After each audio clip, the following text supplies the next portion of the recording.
Hey everybody, welcome back to Grand Arena 3v3, Round 3, Season 6. Klesso here. We're in the finals. We've done really well up to this point in this season. Here's a look at my opponent today. He's got a Max Grievous here. He went all in on his Grievous team after the rework, it looks like. His mods, I knew going into this was going to be my hardest one ever, and hands down it is. His mods were a ton better. He's part of a guild that's at like 230 million. He's on the lower end of that guild, but he had everything, and his speeds were amazing on all his teams. Here's a look at what I set on defense. Got my normal Revan, Bounty Hunter, and Z-Palp. Below that, GK Zeris, Triple Tank, and First Order. Behind that, got a Droid team and Bastila Jedi. Up top, behind my hard section, Phoenix, Rebel Revive, and my Z-Maul. Now when I got up this morning, he cleared my old board, as you can see. He one-shotted everything. And I kind of saw this coming a mile away. To say I was outclassed is an understatement.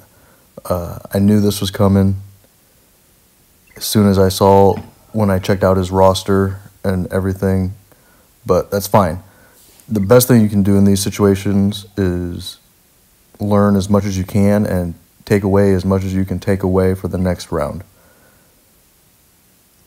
Now, the one thing I knew I was going to do from the jump with his General Grievous team is CLS it.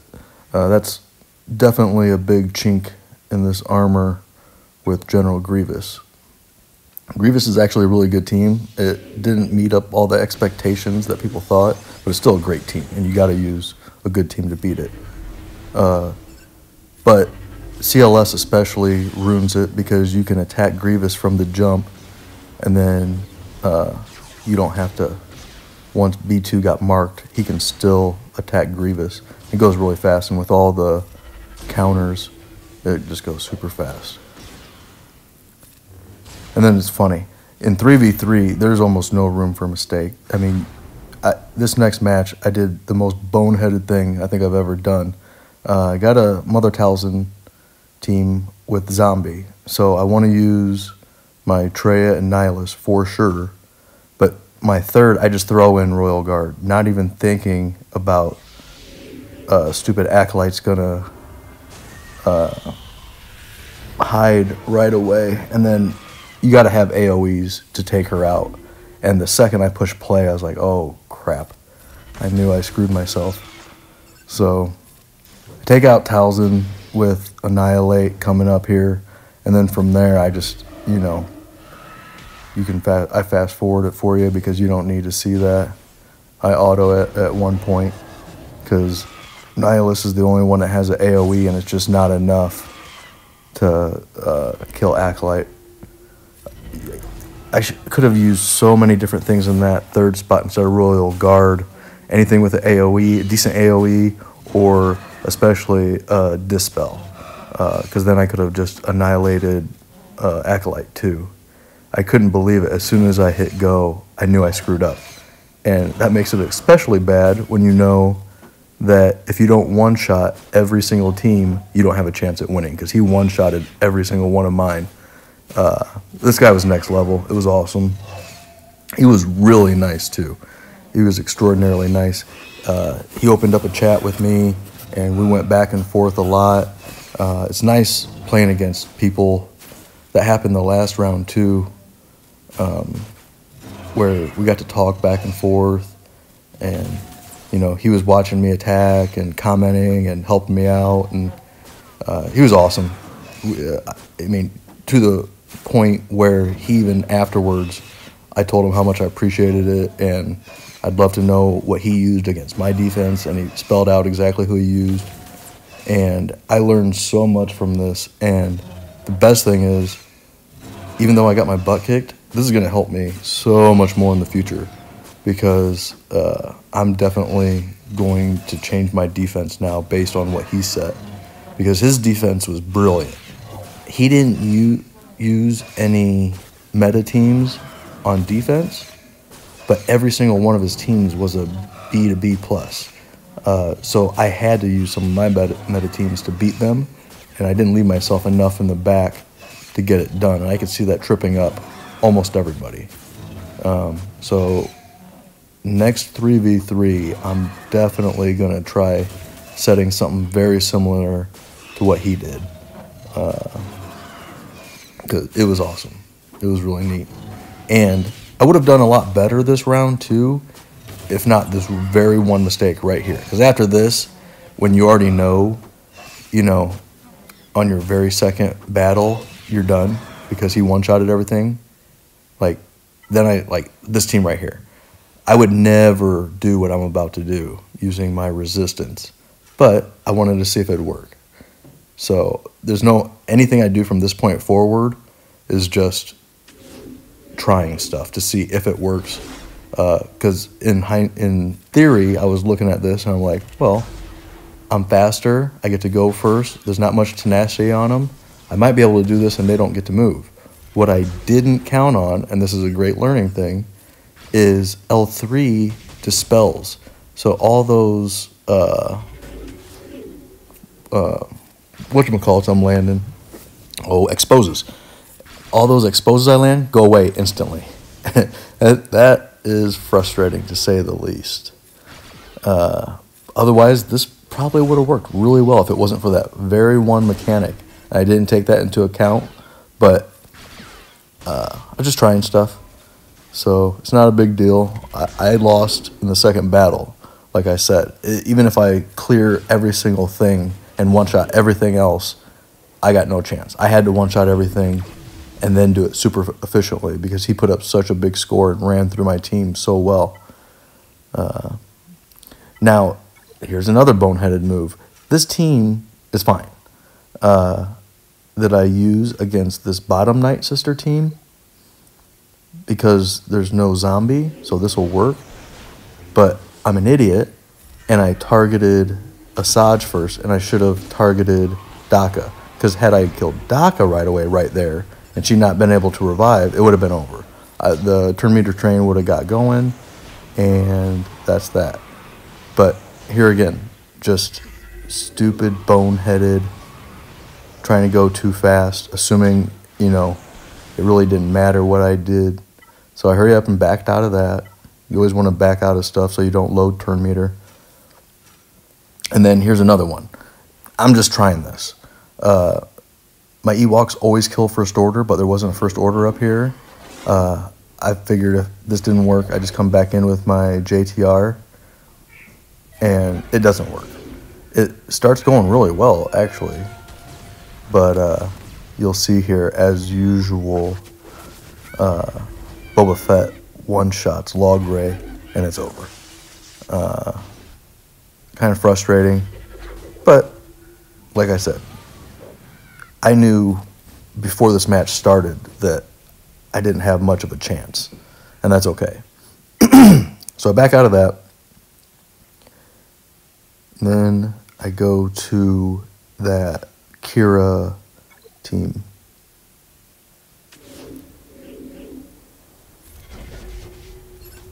And this is, what I wanted to use the first time, but I didn't. Because I wanted to see if my resistance worked. And there's no harm, no foul, because we're not going for a win. We're going to try stuff out to make us better in the future. But you can see this works real well. You got so much control with Thrawn and his fracture, and then so much damage from Wampa that it's fine. But even though, see, here's where it's pretty smart on his part, because this is what I would have used even if I wasn't trying stuff out. And this is a great team, and Wampa's especially good against Phoenix and Ewoks. And he has Ewoks behind this section. So because I used it here, I can't use it on those Ewoks, and I'm not going to have anything for them. A lot of feedback I've gotten from everybody that watch my videos, especially early on, I would make mistakes. And lately I've been doing real well. I haven't lost in a long time. But early when Grand Arena started, I definitely would screw up here and there. And you guys commented that you liked watching that. And I don't ever edit stuff. I like showing the good, the bad, and the ugly. And this is tons of ugly and bad. But that's how you get better. And if you just show what works every time, then, you know, you might not have that composition. You might think to use one of these lineups that I'm using that doesn't work, but now you know better. And more importantly, now I know better. Because I go back and watch a lot of my own videos just to remind myself, okay, don't be an idiot. Don't do what you did last time and try this and try that. And this is definitely one of my ones where I'm going to watch a few times, especially right before the next 3v3 starts. That way I can see exactly what's going on. Now here's another one where I thought, oh, I'll just bring in a bunch of AoEs, but I should have, instead of snow, I should have put in Shore Trooper, probably would have been better. Keep the health up, and I probably could have cleared that. But there again, we learn. So now I go back in, figure I'll just use my Night Sisters on their Night Sisters. Go, you know, way overpowered, just because I want to see what's behind each section. That's the most important thing for me, because this guy did so well. I want to see, you know, my only goal right now is to beat both front sections, top and bottom, and see what else he said on defense. Because I really admire what he did here.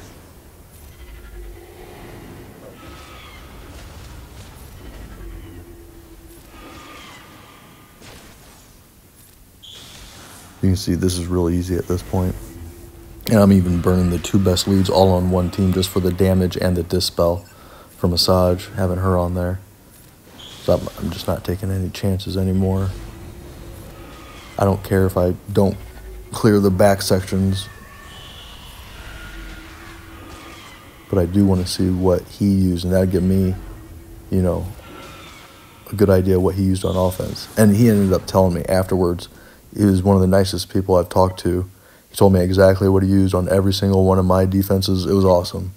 I'm actually really excited about the next 3v3. It's probably going to be a while before they do this format again, I assume. But I want to try out a lot of the same team compositions that he used on defense and see if that stymies people the same way it did me. I definitely would have done 1,000 times better if I didn't start off bad against that one Night Sister team that I used my Traya on. That's one of the most boneheaded things I've ever done. It was really silly, and it set me up. And I definitely would have taken the other matches way more serious and went a lot harder and used my JTR on the very first matchup against that Bounty Hunter team as normal.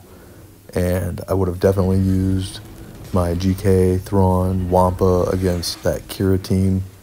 On the first try, I wouldn't have got cute and seen if resistance worked. So I could have one-shotted a lot more if I didn't do that. Believe me, I still would have lost because the way everything worked out, there was no way I was going to one-shot every single thing.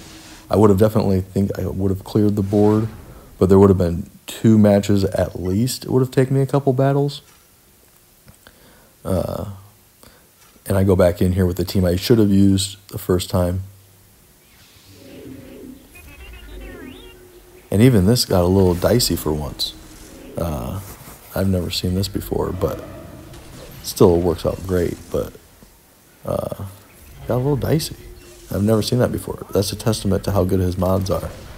His Bosk was almost 300 speed, and that's how fast mine is too. And you don't see too many of them up there. But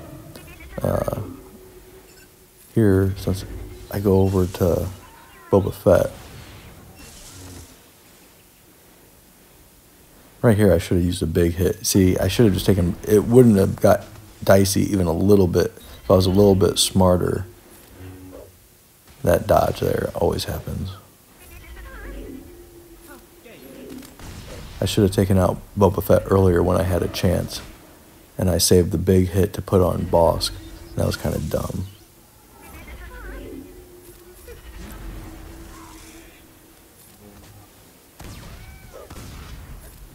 Those thermal detonators from Dengar really get you too. Got BB-8 right there. But it's never really in question. Once it's down to these two, it's fine. So much control with JTR and C-3PO here.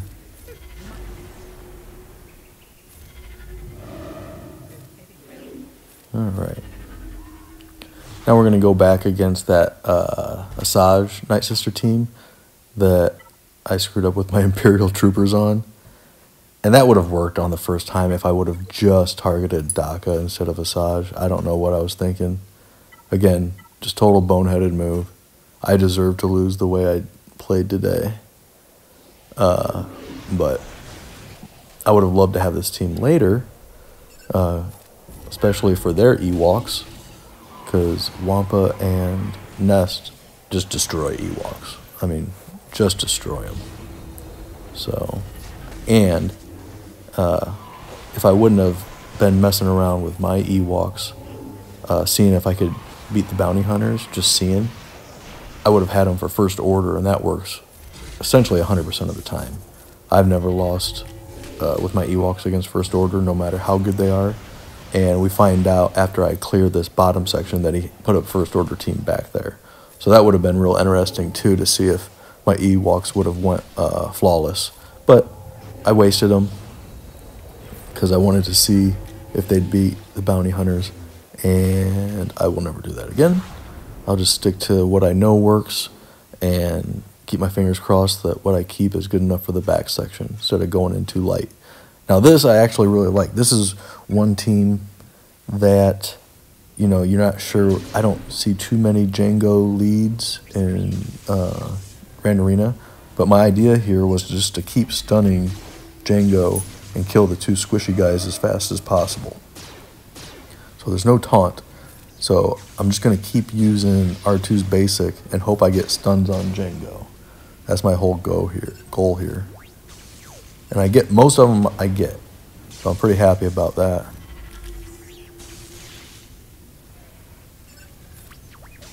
See there? That's perfect. Every time that happens, that's a win. So I was pretty happy with this because I wasn't sure what I was going to use against it. There's a lot of, you know, this team here you don't see very often, so you're always second guessing because you want to put in enough to beat it, but you don't want to overkill it and not have a great team for the back section. Here's another one where I thought, hey, maybe I'll just try this. I knew they were going to go first, but I thought maybe I could just get a couple big hits in right away, get the tenacity up with Chirrut so they couldn't land those exposes, which works. I get rid of them. But that stun right there killed me. Biggs getting stunned right there. If that didn't happen, it would have been real interesting if I could have, you know, used that triple hit right here. If I could have used that on Finn, or not Finn, on Poe a little bit ago earlier, but because I got stunned, it didn't happen. So, and I tried to back out, but I actually loaded turn meter for once. I never do that. I couldn't back out fast enough.